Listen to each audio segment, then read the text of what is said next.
ભાજપને રાજી કરવા માટે ઇન્દ્ર ભારતી, મહેન્દ્રગીરી, હરિહરાનંદ અને ભારતી બાપુ સર્કસ કરશે. महामंडलेश्वर बजरंगदास बापूए वीडियो वायरल करी करियो आक्षेप.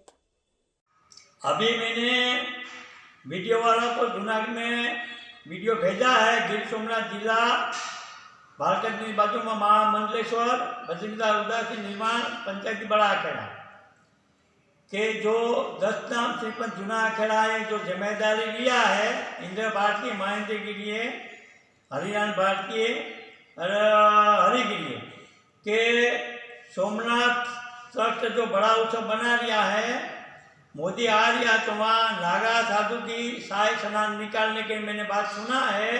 इंद्र भारतीय जिम्मेदारी हरिगिरी लिया है और नागा की जो साइन है वो कुंभ मेले और शिवरात्रि में होती है। ये तो भोवाई मंडल जैसे गांव गांव में नाचते हैं, ऐसे जो तुम जूना अखाड़ा वाले करोगे तो हमारा सनातन धर्म बदनाम होगा। ये तो नाचने का काम है, तलवारबाजी पट्टाबाजी जगह जगह में थोड़ी होती है, कुंभ का मेला में होती है। जो आप नरेंद्र मोदी भारतीय जनता पार्टी जैसे बोलोगे ऐसे नाचोगे तो श्रीपंच जूना अखेड़ा बदनाम हो जाओगे। हालो पूरू नहीं।